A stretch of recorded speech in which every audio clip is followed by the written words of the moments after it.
Olá pessoal, vamos para mais uma aula de Direito Empresarial, tratando de títulos de crédito. Hoje é a nossa segunda aula, nesse período aí de aulas não presenciais, nessa nova metodologia. Hoje vamos para a segunda aula. Eu vou passar rapidamente aí por um breve assunto que a gente viu, fazer uma revisão de um tópico que a gente viu na aula passada, fazer a introdução do assunto de hoje, explicar por que é que nós vamos tratar de letra de câmbio. Vou deixar uma avaliação para vocês, como de costume, e no final apontar aí uma bibliografia, mas que desde já digo, é a mesma bibliografia que a gente já vem tratando, o Fábio Lio Coelho e o Tomazetti, isso porque a maioria de vocês já me disseram que tem acesso a esse livro digital. Então vamos lá. Bom, das classificações, nós vimos na aula passada as classificações dos títulos de crédito. E eu estou trazendo de volta aí uma classificação que eu acho importante, que é a classificação quanto à estrutura.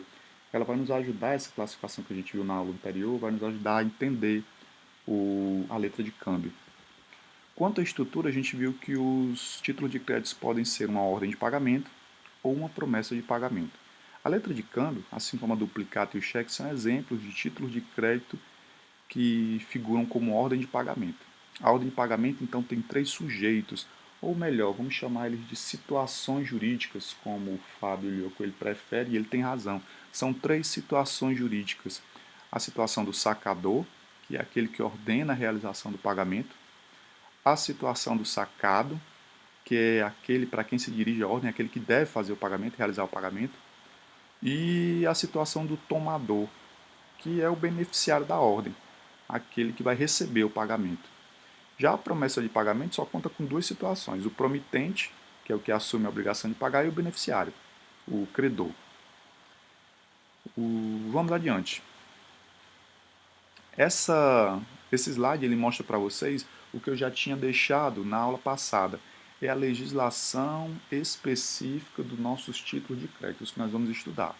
Está aí a lei número 7357, que é específica para o cheque, a lei 5474 de 68, das duplicatas, e para a letra de câmbio e as notas promissórias vai ser a lei uniforme de Genebra, o decreto 57663 de 1966. Essa é a nossa legislação específica, todo mundo já sabe. Os autores, eles costumam sugerir, ou melhor, justificar por que é que o estudo dos títulos de crédito em espécie começa com a letra de câmbio. A ideia é que se eleja, que se escolha um título de crédito para tomar como referência. E a partir desse título de crédito, os outros seriam estudados já de uma forma mais fácil, porque seria relembrado cada um daqueles institutos jurídicos que foram estudados quando do primeiro. É mais ou menos o seguinte: a ideia é escolher um título de crédito que você possa analisar todos os institutos cambiários e depois de analisar esses institutos cambiários, você aplicaria os conhecimentos que você adquiriu para estudar os demais títulos de crédito.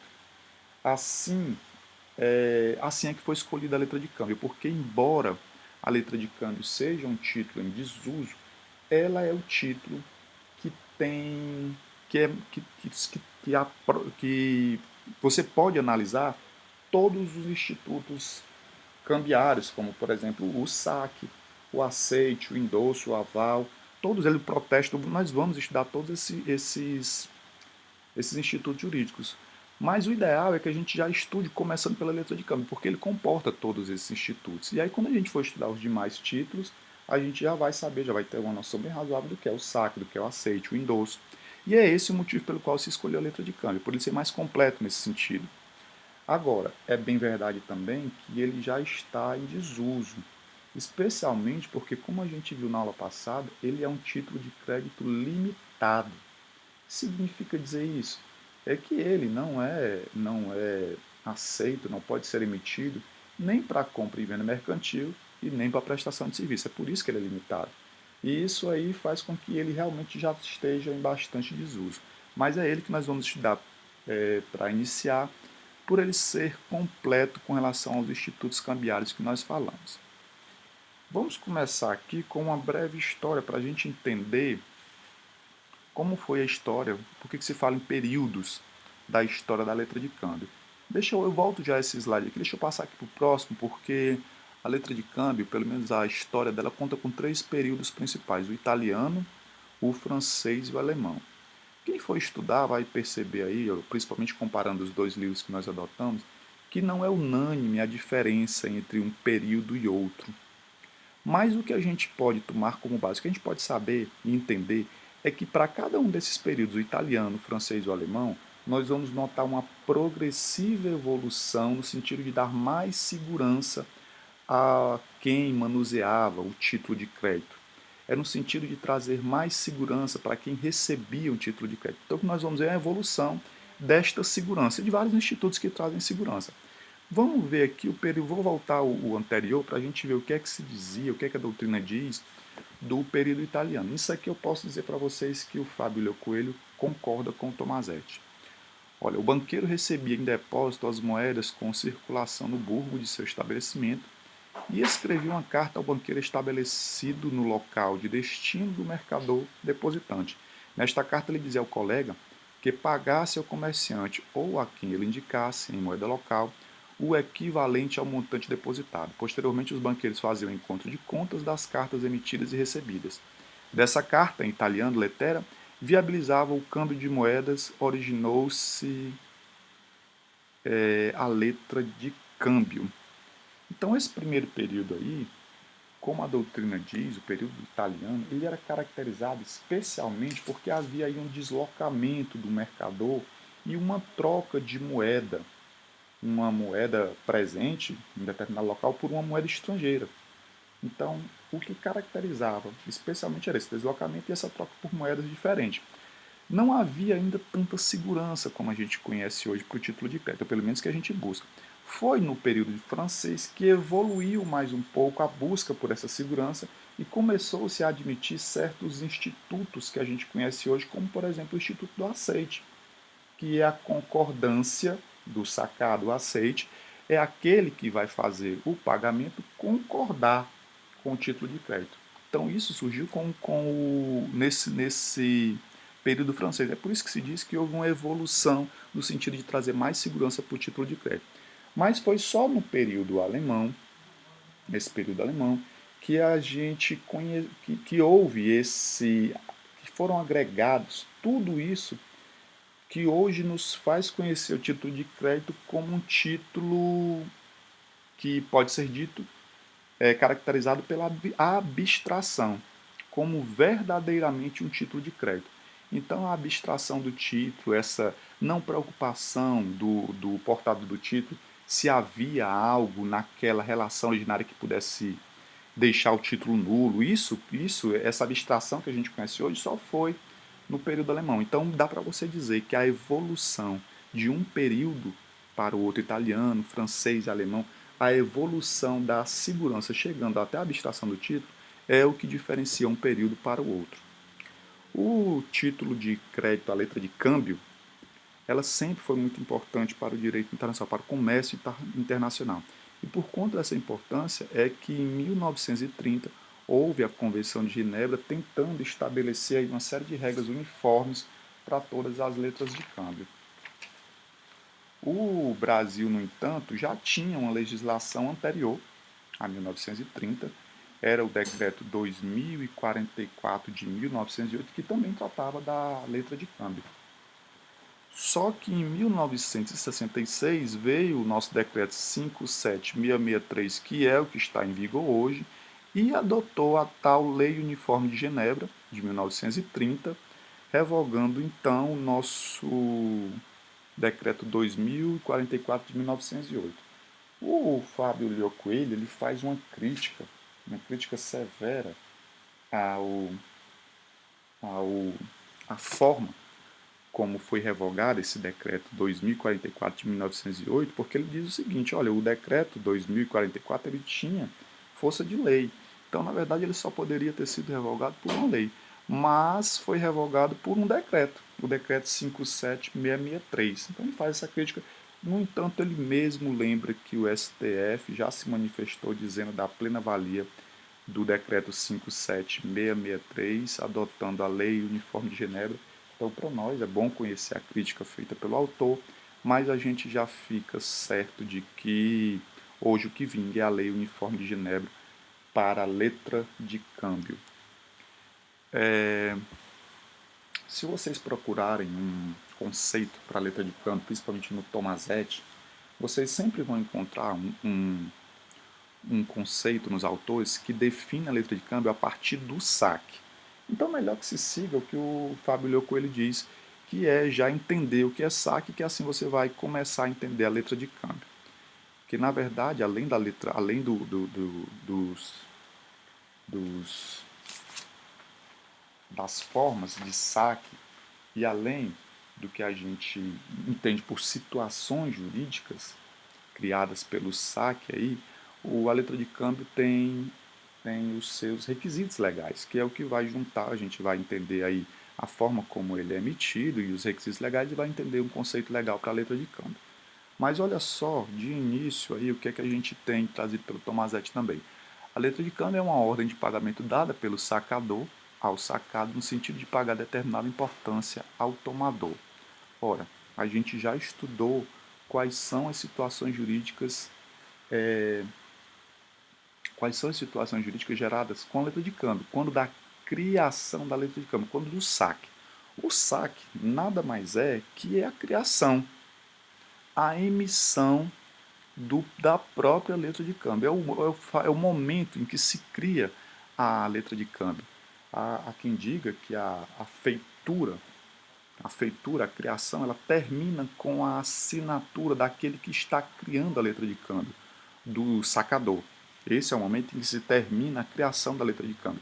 E essa criação, ou essa emissão, se chama saque. Então o saque, como a gente viu, ele gera essas três situações jurídicas: a do sacador, a quem criou e a quem emitiu, a quem está dando a ordem de pagamento, o sacado, que vai cumprir a ordem de pagamento, mas que não obrigatoriamente ele já se torna o devedor com a emissão da letra de câmbio. Na verdade, ele tem que aceitar, é só quando ele aceita que ele se torna o devedor, e o tomador, que é que vai ser beneficiado com essa letra de câmbio. É interessante que alguns autores dizem que o, a letra de câmbio ela é formada por duas ou mais pessoas. Embora você esteja vendo aí três situações: a situação do sacador, do sacado e tomador, alguns autores dizem, olha, ele é formado por duas ou mais pessoas. E por que pode ser só por duas? Porque, na verdade, o sacador, quando emitir a letra de câmbio, ele pode se indicar como o próprio tomador, como o próprio beneficiário daquela letra de câmbio. E aí nós só teríamos três pessoas, mas sim três situações jurídicas. Para antes de passar para o próximo slide, eu quero lembrar para vocês que o Fábio Leo Coelho, quem for ler, o Fábio Leo Coelho vai ver essa diferença que ele faz entre criação e emissão. Ele lembra bem que existe uma diferença entre criação e emissão, mas que ele mesmo já não adota. Ele não adota e ele explica por quê. A criação, ela seria aquela feitura até o momento de assinatura do sacador. Somente quando o sacador entregasse a letra de câmbio para o tomador, para o portador, é que poderia se falar em emissão. Ele disse que, na verdade, para ele, criação e emissão são sinônimos, mas poderia haver importância na diferença entre criação e emissão, por exemplo, se o sacador se arrependesse de emitir a letra de câmbio, ou se ela fosse perdida, ou mesmo se fosse furtada. Então nós teremos a situação em que ela foi criada, mas não foi emitida. Ele faz essa diferença, mas ele acaba dizendo que na prática, só nessas situações descritas por ele, no caso de furto, por exemplo, é que faria diferença, teria alguma finalidade, fazer a diferenciação entre criação e emissão. Ele mesmo trata como sinônimo. Bom, vamos ver agora aqui os requisitos para a letra de câmbio, que é o que já caracteriza. A gente já sabe que a letra de câmbio é uma ordem de pagamento, a gente já sabe que a letra de câmbio é um título de crédito limitado, que precisa de duas ou mais pessoas, que cria aquelas três situações jurídicas de sacador, sacado e tomador, mas agora a gente precisa ver os requisitos legais.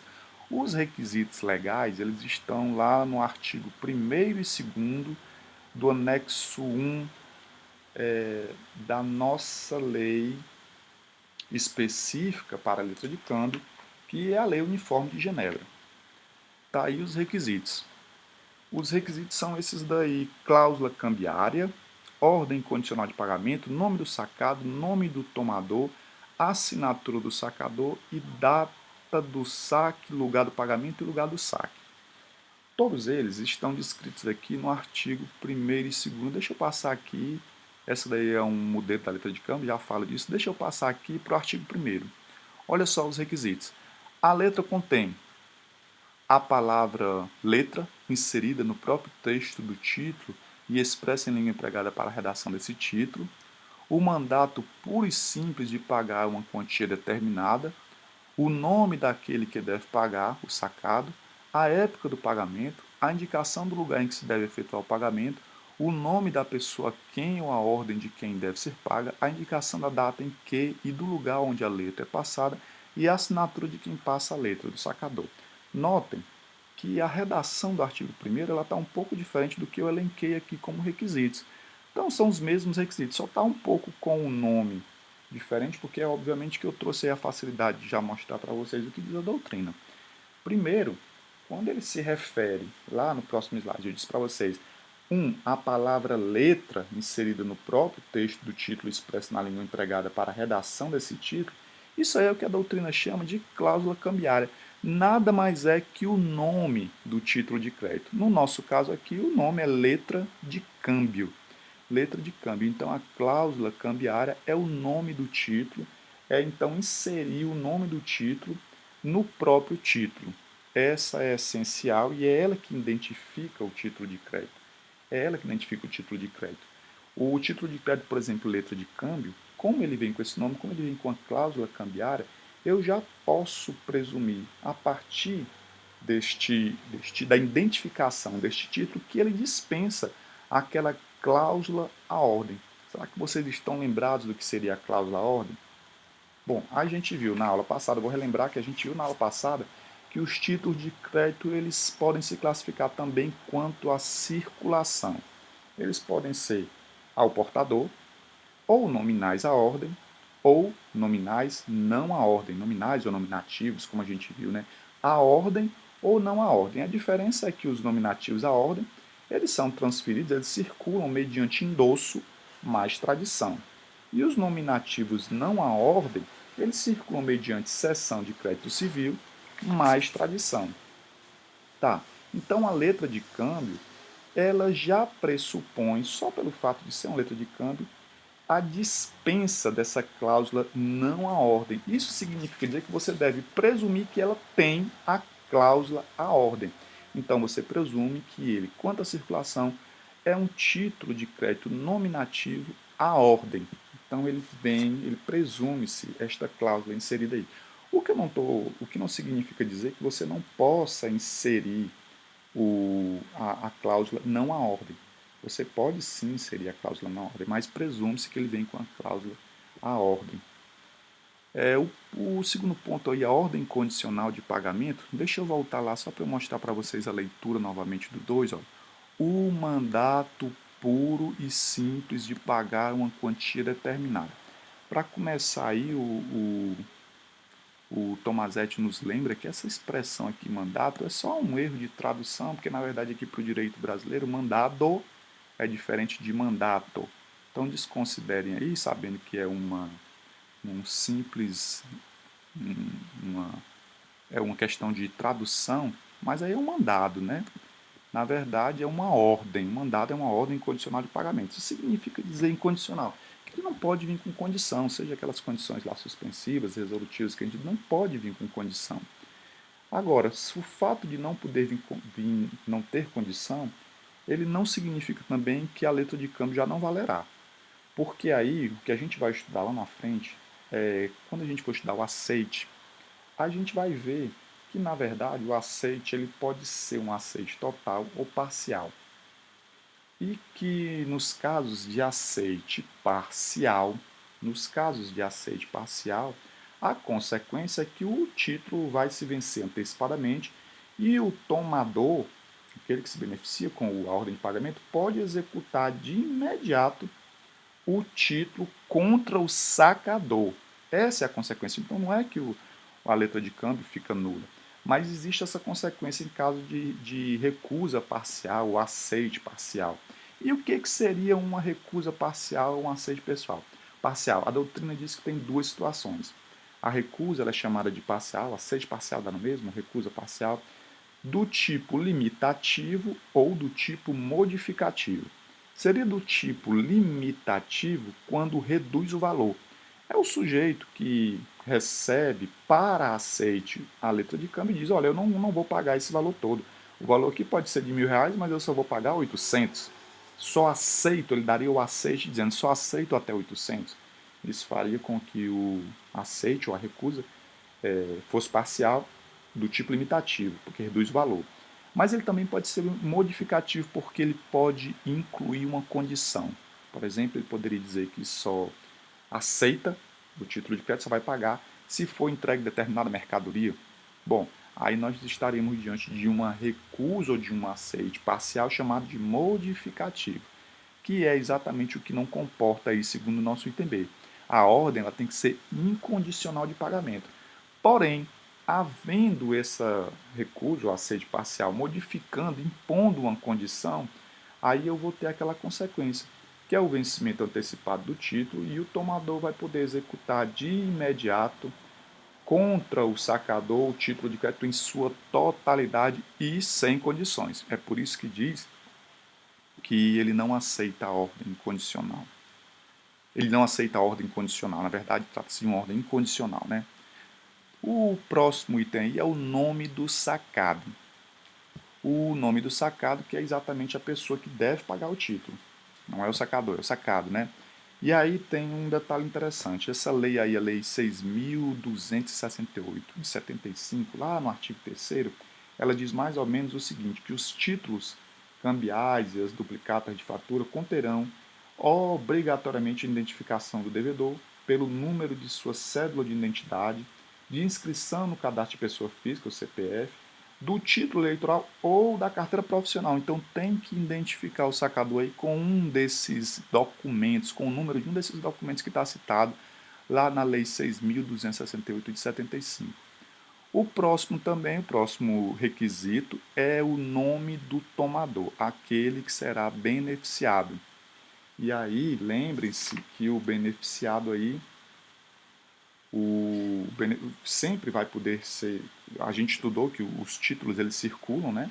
E aí, como eu estou diante de um título que é nominativo, ele não, ele é um título nominativo, a ordem, né? Como eu disse para vocês, nada impede que para fazer com que esse título circule mais rápido, haja aí o endosso mais a tradição, mas também nada impede que se imponha a cláusula de não à ordem, o que não vai impedir a circulação, só que a circulação vai deixar de ser endosso e tradição e vai passar a ser por cessão de crédito civil. A gente viu lá a diferença na aula passada.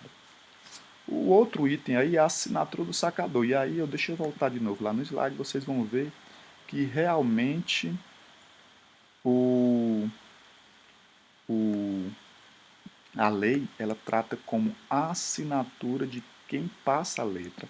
Então, ela só exige a assinatura. Mas, em regra, identifica-se o sacador também pelo nome, por outros documentos, né? Não só pela assinatura. Os três últimos aí é a data do saque, o lugar do pagamento e o lugar do saque. Com relação principalmente aí ao lugar do pagamento e ao ao lugar do pagamento, ao lugar do saque e à época do pagamento, que a época do pagamento também é importante, é que eu vou fazer uma observação lá na frente aqui para vocês. A data do pagamento é essencial, não pode faltar no título de crédito, na letra de câmbio. Esse aqui é um modelo de uma letra de câmbio que eu peguei na internet, eu tentei pegar aí um que já... Vocês vão encontrar vários, uns que indicam, mas o que eu chamo a atenção para vocês aqui é que este modelo ele não está imposto por legislação nenhuma. Esse não é um título de crédito cujo modelo é imposto, que a gente tem que observar. O que se tem que observar, o que não pode faltar, são os requisitos estabelecidos por lei. Esses requisitos que a gente acabou de ler, do artigo 1º. Mas o modelo você pode fazer. Então, em tese, você poderia mudar aí o nome letra de câmbio, que está assim na aí está na vertical, você poderia colocar na horizontal, não faria problema. Mas esse daí, então não é necessário você ir naquela, como a gente já viu em livrarias, em papelarias, nessas lojas de escritório, de material de escritório, de material escolar, a gente já viu que vende uma letra de câmbio num modelozinho parecido com esse daí, amarelinho, mas não é obrigatório. Você pode confeccionar a letra de câmbio desde que ela atenda todos os requisitos impostos por lei. Tá aí um, por exemplo, dá para você ver o local, pro aceite, dá para você ver as datas específicas todas para onde foi emitida a letra de câmbio. Esse é o modelo para você e você pode comparar com outros que você vai encontrar. Bom, deixa eu ir aqui agora para o próximo slide e falar dos requisitos que a lei chama, que a doutrina chama como requisitos não essenciais. Primeiro, você deve aqui olhar no artigo 2º. Olha o que é que diz o artigo 2º da mesma lei uniforme de Genebra. O escrito em que faltar algum dos requisitos indicados no artigo anterior não produzirá efeitos como letra, salvo nos casos determinados nas alíneas seguintes. Bom, então, primeira observação. Quando faltar um dos requisitos, aqueles requisitos que a gente leu para a letra de câmbio, não significa dizer que ele não vai causar efeito nenhum. Ele ainda pode ter efeito como contrato, reconhecimento de contrato, efeito civil. O que ele não vai ter é o efeito cambiário que a gente espera, que ele seja um título de crédito com a circulação, com a segurança, com todos aqueles institutos jurídicos cambiários que a gente falou. Então ele não vai ter esse mesmo efeito. Aí, segundo, vamos ver aqui nas alíneas do artigo 2º. A letra em que não se indique a época do pagamento entende-se pagável à vista. Então, se a letra de câmbio não tem uma época para pagamento, significa que ela é pagável assim que é apresentada, à vista. Na falta de indicação especial, o lugar designado ao lado do nome do sacado considera-se como sendo o lugar do pagamento. Então, peraí, se não tem um lugar do pagamento especificamente indicado, eu vou considerar como lugar do pagamento aquele que tiver ao lado do nome do sacado, a pessoa que deve fazer o pagamento. E por último, a letra sem indicação do lugar onde foi passada considera-se como tendo sido um lugar designado ao lado do nome do sacador. Então a mesma coisa, se eu não tiver um local indicado especificamente como sendo o local onde foi emitida, eu vou considerar qual? O lugar que está indicado ao lado do nome do sacador. Isso é importante porque, vou voltar aqui no artigo anterior, porque daqui você vai dizer o seguinte, então, tem requisitos que não podem faltar na letra de câmbio, sim, tem outros que podem faltar. A época do pagamento, como a gente viu aí, se não for indicada, considera-se o título de crédito, a letra de câmbio, como um pagamento à vista. Então, isso significa que ela pode faltar.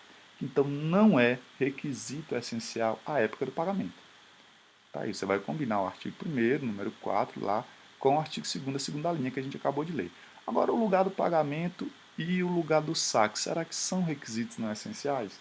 O Tomazetti, para quem for ler, diz que sim, que são requisitos não essenciais. Ele até usa uma terminologia interessante, vale a pena vocês irem conferir. Ele diz, mas o Fábio Coelho, na minha opinião mais acertado, disse que esses não são requisitos não essenciais. São sim requisitos essenciais. Por que requisitos essenciais? Porque não podem faltar. Eles podem até não estar indicados em um local específico, mas tem que ter ao lado do nome do sacador e do sacado. Em algum momento tem que ter. Então, sim, eles são essenciais. Essa é a explicação dada pelo Fábio Coelho, que na minha opinião é a mais acertada. Bom, eu vou ficar por aqui. Vou deixar, como de costume, aí uma avaliação para vocês sobre esta aula. A gente corrige na próxima aula. E a indicação da bibliografia para vocês que você já conhece, Fábio Coelho e o Marlon Tomazetti. Obrigado e até a próxima.